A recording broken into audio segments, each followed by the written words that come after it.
Hello, everyone. Thank you for choosing the What's Poppin' podcast. I'm your host, Lonnie Mendoza, and today I'm here to talk to you about poverty and how it impacts kids worldwide. But I'm going to be focusing a little bit more on how Americans deal with the struggle as a nation. So, whether you're a college student like me, a teacher trying to educate themselves, a parent trying to make rent, or anyone in between, grab your popcorn, grab a blanket. This is for you.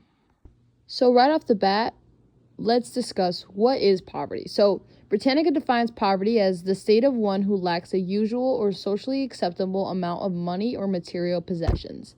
However, while this is the set definition, I really don't think that there is a single definition of poverty because everyone interprets it differently.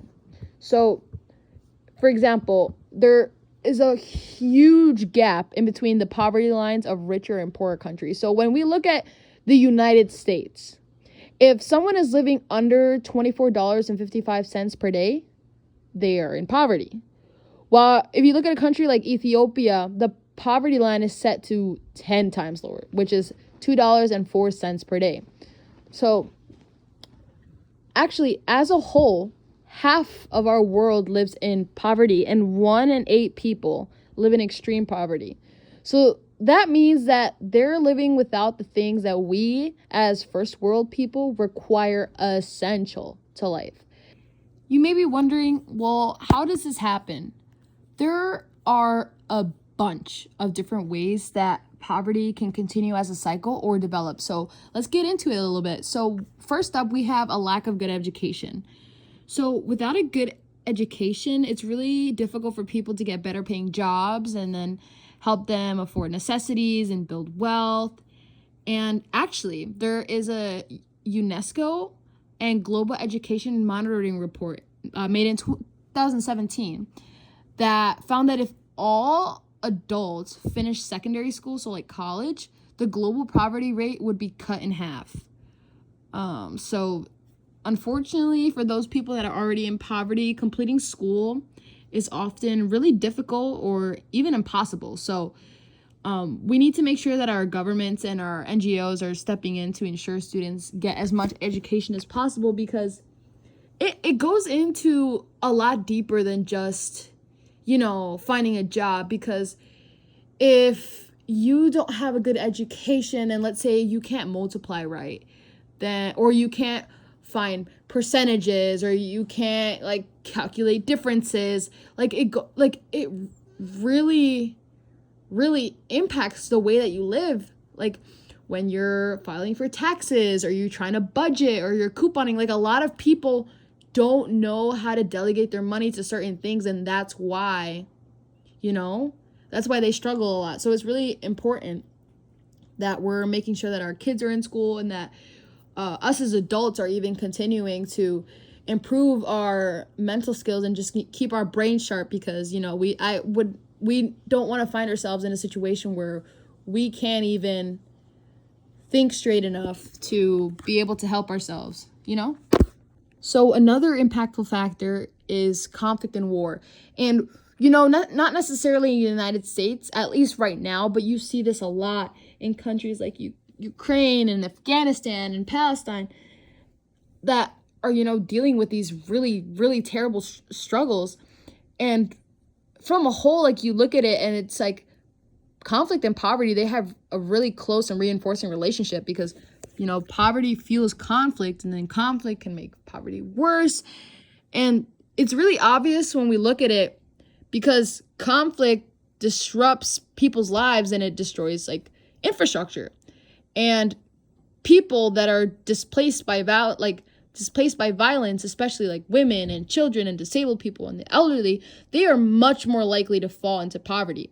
And even when a war is ended, recovery takes a long time, and it fails to support the people that are most harmed. And it's just so unfortunate, because these people don't have any say in whether or not they have to get involved in these huge conflicts, but yet they're still the ones paying the price. And so that contributes a lot to why so many people are in poverty. Another thing that a lot of people can't control or choose not to control are environmental disasters or climate change. So similar to conflict, environmental disasters, They disrupt communities and they destroy a lot of buildings and just a lot of things in general. So climate change, it's really, really quickly becoming a persistent source of disasters worldwide. And, while the world's poorest countries probably contribute the least to climate change, it's mostly like the first world countries. Unfortunately, they're the ones that are impacted the most, because poor people, they depend on agriculture, and this just goes into the education thing. So really, when you look at it, it's all tied together.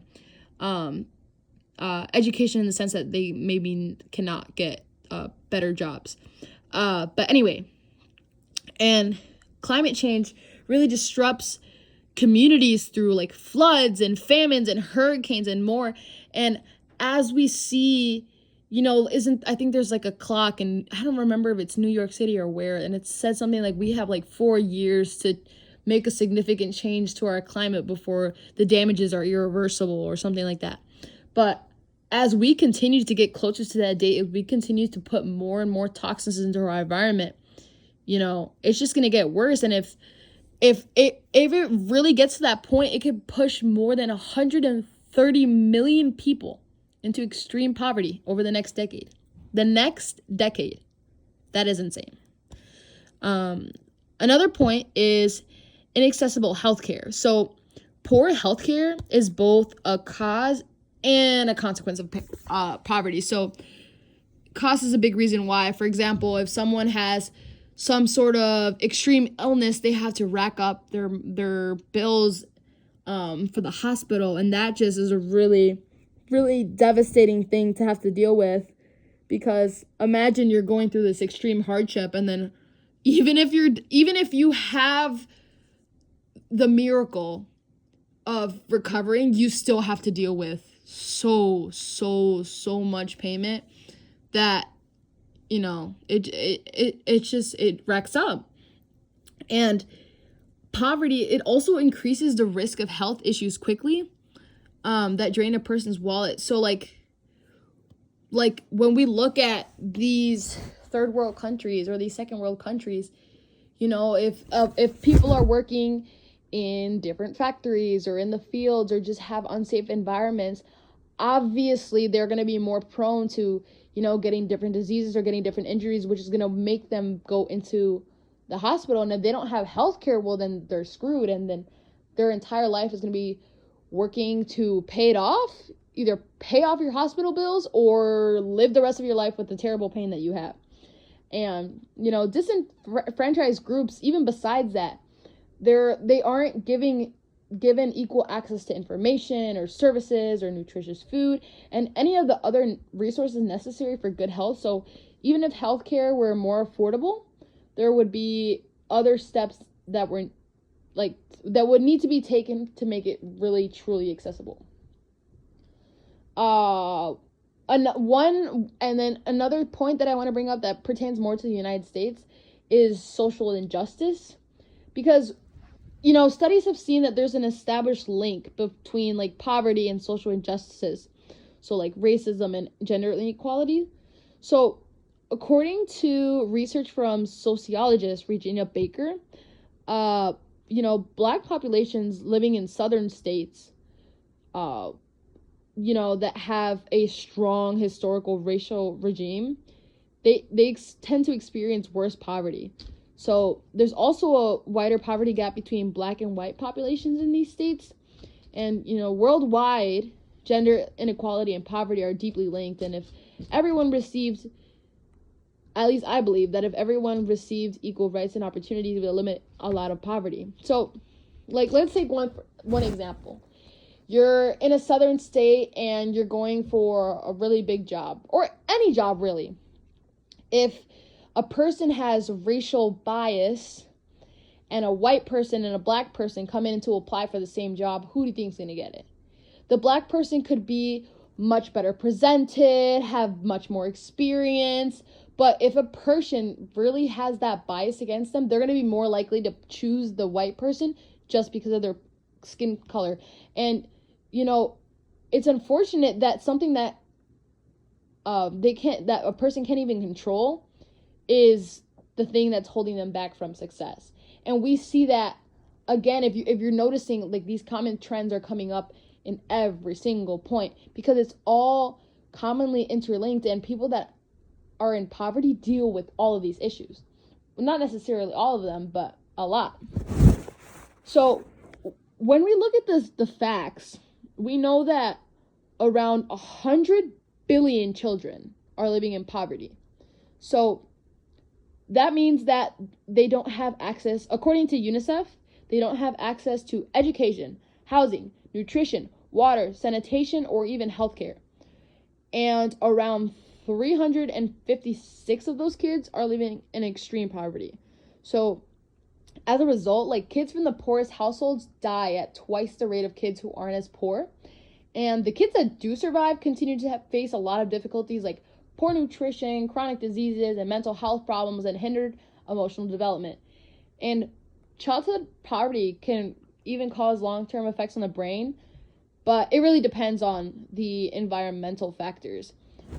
So at an age where it's so important to have the resources to grow, if you're living in poverty, that's not going to happen. But even from an emotional standpoint, like, if a kid is in poverty and their parents are doing everything, they're busting their ass to even just get food on the table, do you really think they're going to have a good relationship? No. So they're going to probably grow up to be, socially inept, or that's what they mean about having mental health problems, because they're not going to be able to know how to deal with it. They're not going to know what love feels like.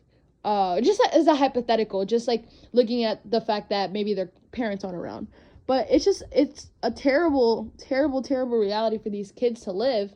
And people at this age are so impressionable that if you look back to see, poverty is just, wow. It really, really, really has an impact.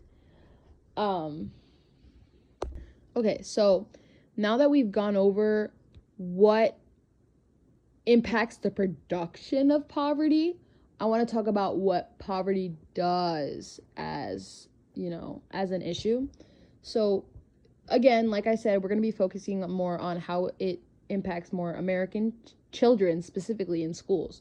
So number one, right off the bat, it's going to impact their academic achievement, because children that are in poverty, they often have lower test scores and are less likely to graduate. And this might start just because, they might not have access to books at home or really stimulating learning experiences.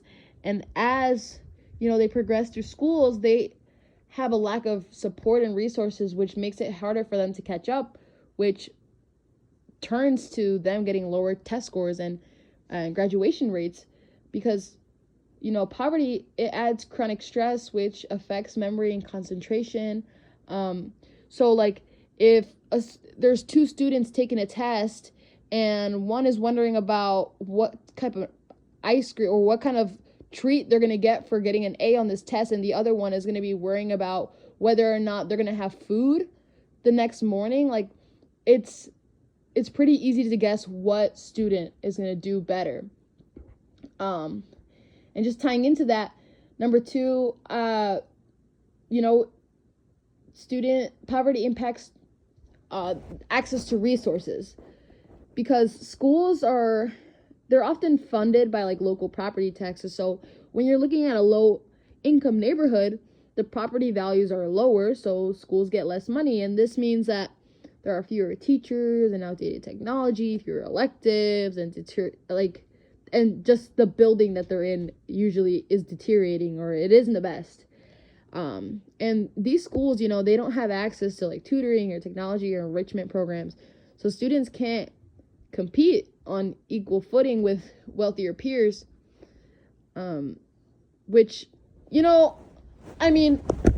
of course, like, if you're a school with bad enough funding, sometimes like my mom, for example, she works at District U46 in Streamwood, Illinois, and they aren't the poorest community, but they definitely don't have a lot of resources. So every year the government provides the kids with like 2 boxes of markers and color pencils and notebooks and things like that.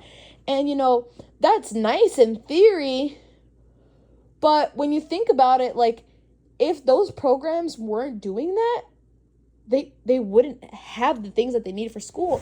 And my mom's a first grade teacher, and just imagine how hard it would be for a kid, not even like academically, because obviously if you don't have a pencil to write, how are you going to do your work?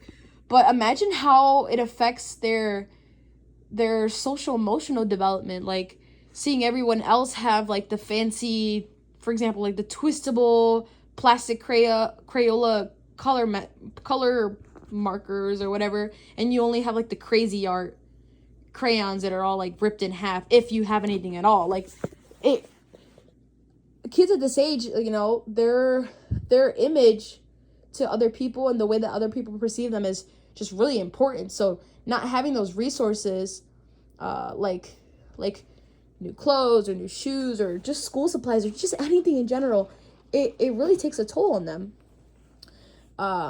So that goes into my next point, which is basic needs and stability. So if a child is living in poverty and they're hungry or tired or they're worried about where they're going to sleep tonight, they're, like I said before, they're not in any position to focus on like math or reading, because food insecurity, it affects concentration and mood, and housing instability. It leads to frequent school changes, which interrupts learning and makes it hard to form relationships with teachers and classmates and blah, blah, blah, blah, blah. And, like if they have a lack of health care, because they might have an untreated illness that leads to somebody missing school, or an inability to, or like their ability to participate fully in class. So, when those basic needs aren't met, you can't really do much else because your needs are at the front of your mind. So if a kid is living in poverty and they have all those things to worry about, their concentration that they're going to give in school is not going to be much. Like I said before, like poverty, it's going to impact their mental and emotional health, because when you grow up in an environment when you're exposed to stressful experiences like eviction or family conflict or neighborhood violence, because you're in a poor community that can't afford like a safer suburban area, for example, like these kids are going to develop like chronic stress from these experiences, and that affects their brain development, especially areas that are linked to learning or decision making and emotional regulation. And as a result, students may have like behavioral challenges or difficulty focusing, and they're at a higher risk for depression and anxiety. And my next point, parental involvement. If your parent is slaving away at work all day, they're not going to be involved in your life. And we'll get into this a little bit later, but this that means that they have less time to like help with homework or attend to parent-teacher conferences to see how they're doing, or reading with their kids. And some kids take a difficulty. Like, for example, I knew a kid who used to be my bully in like first grade, and his parents were super poor and they were always at work. So, he would take that out on me, and he would just like make fun of me. Like one time he came up to me and he's like, "Oh, I wish this pencil was a knife and I would stab you and throw you out the window," and blah, blah, blah, blah. And we were only in like second grade. So, it's just really sad to see that, because I remember walking home with my grandma the next day, and I was walking, hand in hand with her, and the mom had to call off work early to go pick her son up because he was in the detention office with the principal, and she was just pissed. And I remember yelling at him, being like, I could have got fired over this. Like, why would you do that? Like, this is such a waste of my time, blah, blah, blah, blah, blah, blah. And it's really sad, because you see that if those parents don't have time, like, they're just simply not going to be there for their kid. And, it depends on the parenting, because, some people make it a point to be a good parent, but it's the harsh reality of, sometimes adults forget that to check, because like what she should have done was be like, "Hey," his name was Jaden. "Hey, Jaden, like, I understand that maybe you're going through something right now. Like, I'm here to talk about it. Like, why were you feeling this way?" Like, for her, initial thought to be like, I'm gonna get fired, like we're gonna go hungry, blah blah blah blah. Like that's so unfortunate. It's something that no person or no child especially should ever have to deal with. And long term, it's gonna cause a lot of problems, because when students, they fall behind early or they're lacking support, they're less likely to complete high school or go to college. And it's usually not because they lack potential or they don't have the intelligence for it. It's because they don't have the resources or opportunities. And this leads to lower paying jobs, which is just continuing the cycle of poverty. And that just means that their spouse is probably going to be living in poverty. Their kids are going to be probably living in poverty, and the rest of their family is. And it's just it's so easy to get lost in the cycle. And that's why it's so important that people know about what poverty is, how it happens, what's the impact, and how to fix it. It's just such an important topic, because it truly is a cycle that can get you sucked in for the rest of your life. And you know what? I apologize, because I realized that I haven't really even introduced myself. I've been yapping at you this entire time, and I really haven't given you a little bit of background. So, for context, I am freshly 19 years old, and I live in a small suburban town in northern Illinois. And until I was 12, I lived on the northwest side of Chicago in a neighborhood called Belmont-Cragen. So, by the way, I'm taking this data that I'm about to say from 2010 to 2015. But when I lived there, it was 80.5% Hispanic or Latino, while the entire city of Chicago was 29.1%. And what I remember about this was that pretty much everyone around me had some sort of financial struggle. Obviously, it's not extreme poverty like somewhere in a third world country, but when you look at it compared to where I live now, like it's definitely the struggle was definitely there. But when you compare it to another, school, say like 8 blocks down, it was a lot better. So I'm very grateful to have had the childhood that I have. But there are some things that I look back on and I'm like, dang, that kind of sucks. Like when I was little, I remember that at some point my parents had to go on food stamps because we had a lot of food insecurity, and I was really young, so I don't recollect it that much. But just knowing the fact that at some point I was there, it really makes me appreciative of the life that I'm living now. So at this elementary school, pretty much everybody that I knew until I was the age of 12, like I said, with the population thing, they were all Hispanic. Like, I barely knew any black people. I barely knew any white people. The white people that I did know, they were all Polish. There was about 10-15 black kids in my entire school, maybe 6 Polish kids. I don't remember a single, actually no, I remember 2 Filipino kids, at least in my grade. But besides that, there was no diversity. It was all Hispanic. And when I say Hispanic, I mean mostly Mexican. And I'm Mexican myself, so I pretty much grew up with everyone being like me. So everyone had their clothes from Unique, which was a secondhand store, all the thrift stores or the discount stores or the garage sales. That's what I knew. That's what I knew. But even then, we had uniforms, so I would never really get to see everybody in their street clothes, because they had made the change to uniforms because a couple 2 or 3 decades back, there was an issue, or not, probably not. I don't remember what the exact timeline was, but there was an issue of people bullying other kids because of the clothes that they were wearing. So they just fixed it because they knew that, a lot of kids couldn't afford those nice clothes. So, but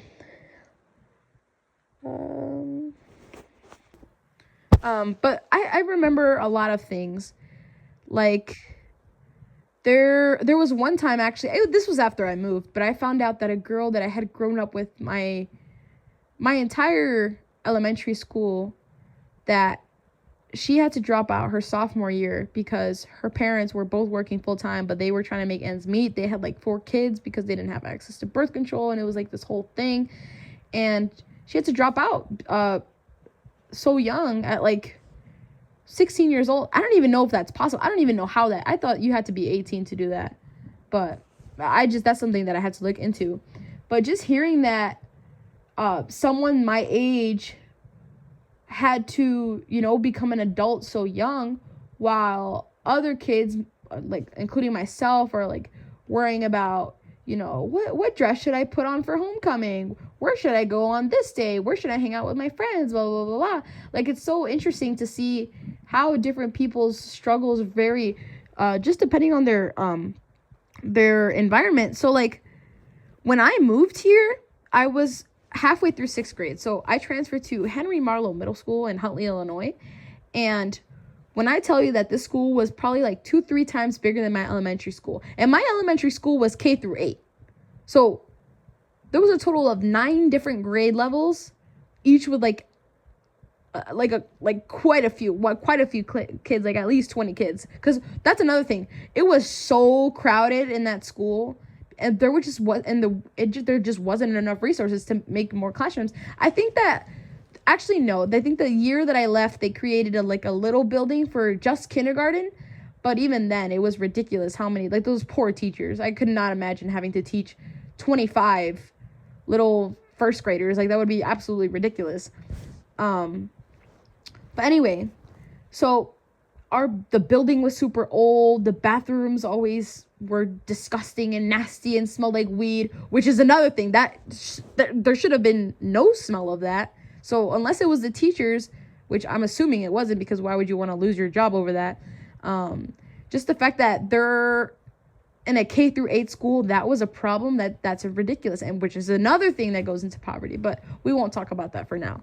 But when I transferred to Marlowe, I remember kids being like, "Oh, this school is so ghetto, and this and this and this, and like it sucks, and the building sucks.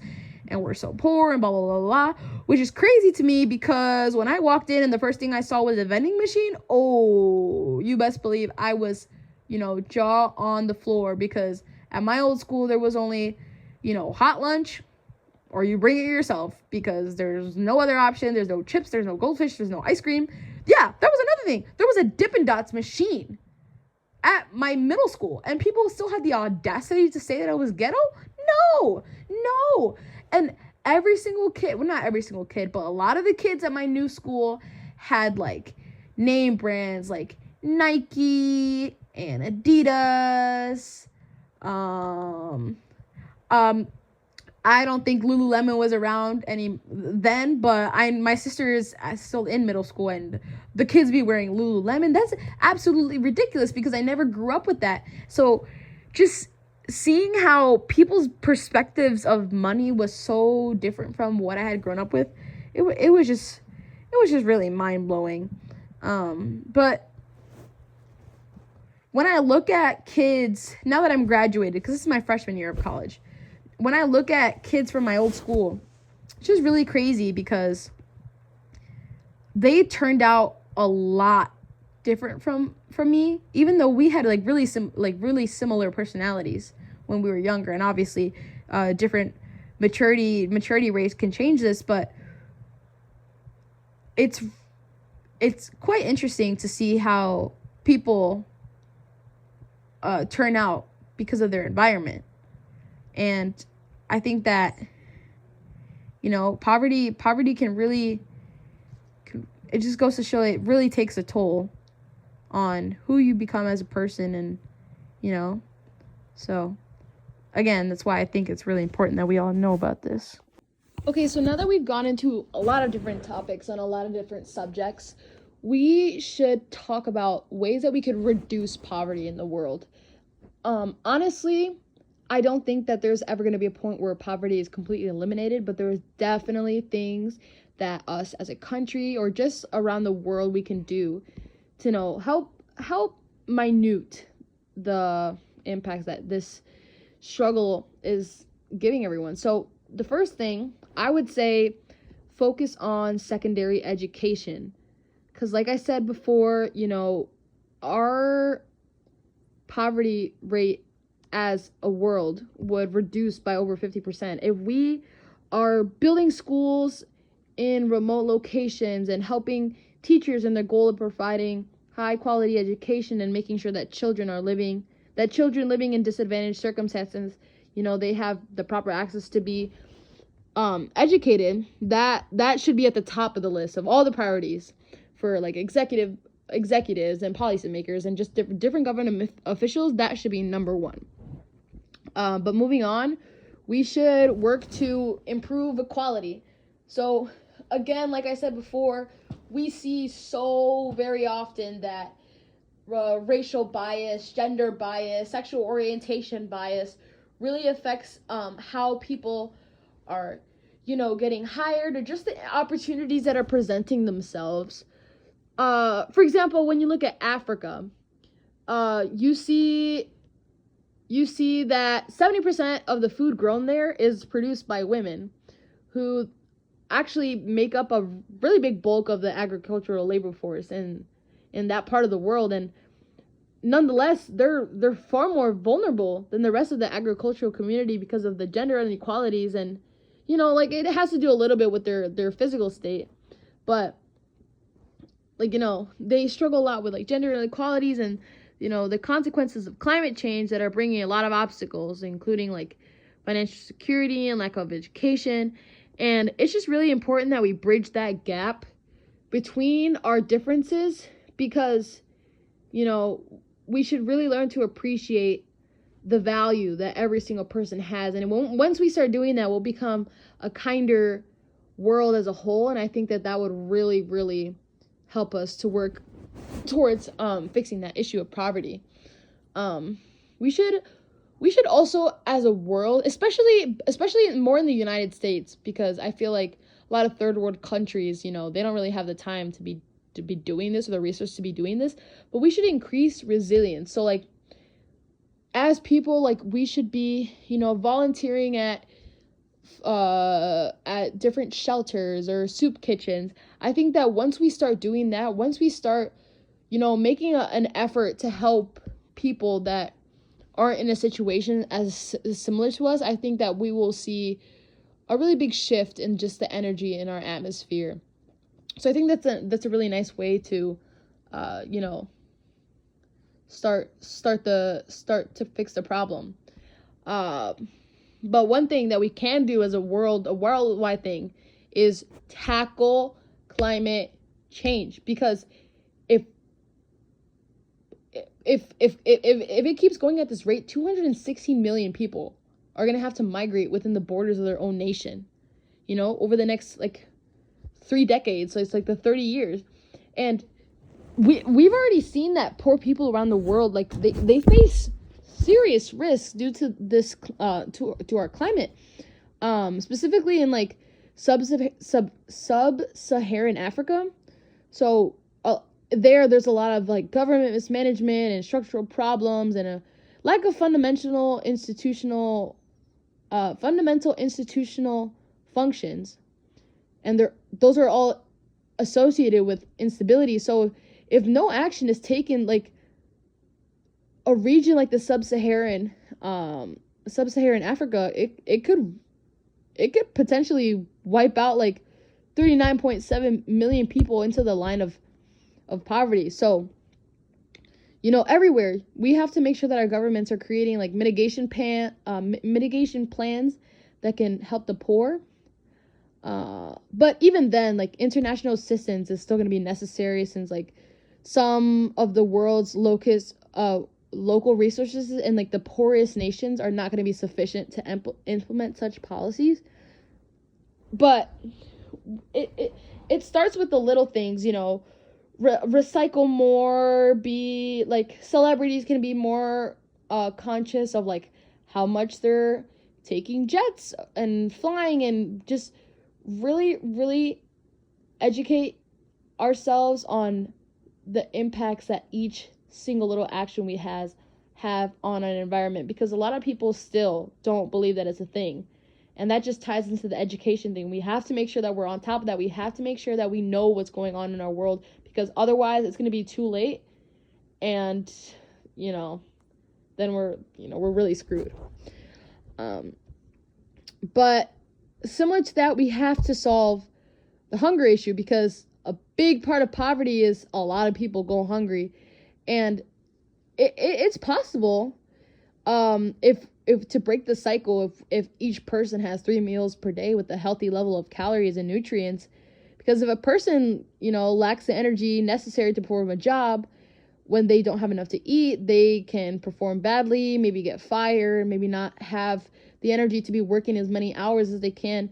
So, yeah. And then like also like clean water, like that's really important, because if you don't have clean water, you might develop debilitating illnesses. Actually, there was a study in 2022 that there was about 735 million people that were suffering from hunger, which was 122 million more than in 2019, which is pre-COVID-19 pandemic. And even though there's been a little bit of progress in reducing hunger in like Asia and Latin America, hunger rates in like Western Asia and the Caribbean and Africa, they continue to rise in 2002. So yeah, that's another thing that's just really, really, really impactful. And there was a study by the World Health Organization that they realized that 1 in 5 citizens experience hunger in Africa, which is more than double the world average, which means that Africa, like, it continues to be the most severely affected continent. I'm so sorry. I don't remember if I said country just now, but I meant continent. So, or even in other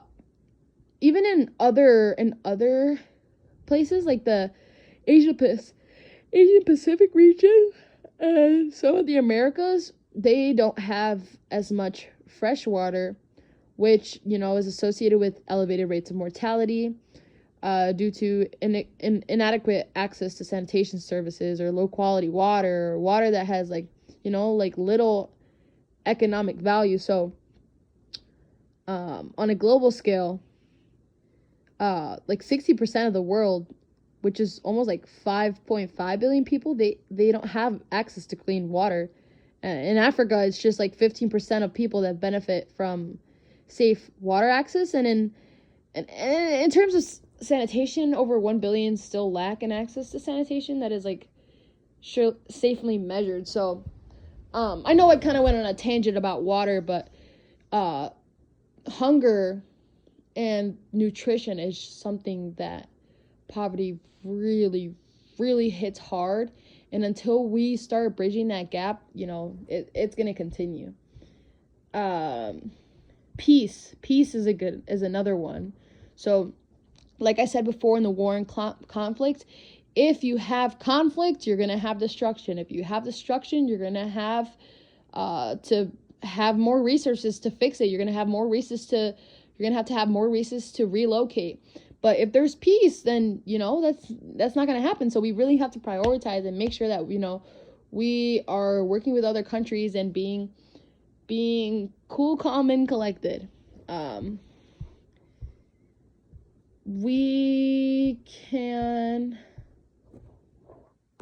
So now we're going to get a little bit closer to the end. So I just wanted to give a little recap about what we've talked about today and what I really want everyone as viewers to take away from this. So, I got to introduce myself and tell a little bit about my story, not necessarily dealing with poverty, but with a lower state of financial status versus, like the higher one that I am in now, and just the difference in between the two.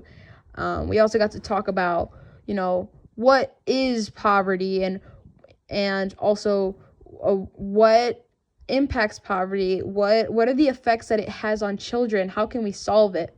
And that just goes to show that this is such a broad subject that can be really talked about for hours and hours, and it impacts people on such different levels, because obviously I don't think in anywhere, and I'm sorry if I'm wrong, but I really don't think that there is going to be any sort of level of poverty in the United States that is comparable to, like the worst of the worst poverty in like a continent like Africa. So us as American citizens, like, even if we're going through, some sort of hardship, it's really, really important to stay positive in these times and be grateful that we have the problems that we have. Because, you know, a problem that I've been dealing with recently is, you know, what clothes am I going to pack for my trip to China? Like, that was my entire struggle today. And, you know, some people probably in China are wondering, oh my gosh, how many, like how many clothes do I have to make to be able to eat? So it's just the differences between those two countries. It's the differences between different people and different communities that poverty really has an impact on. Which is why I think I said earlier that, you know, there really is no definition of poverty, because it really depends on how you look at it. But yeah, I just really hope that as a collective globe, that we all get educated on this, and we all make a simple acts to work towards poverty. So, you know, I would challenge whoever's listening to that, you know, next time you're out on the street or you're walking and, you know, you see a homeless person, you know, maybe if you don't have anything to contribute to them financially, you know, give them some advice, you know, make people smile, bring happiness into the world, because we never know what people are dealing with. And yeah, it's just, I'm really grateful for the opportunity to have been talking about this, because it's something that I've always wanted to research more. And yeah, I'm glad I got to do it. So again, thank you so much for tuning into the What's Poppin' podcast. I hope to see you all soon. Bye-bye. Lonnie Mendoza signing out.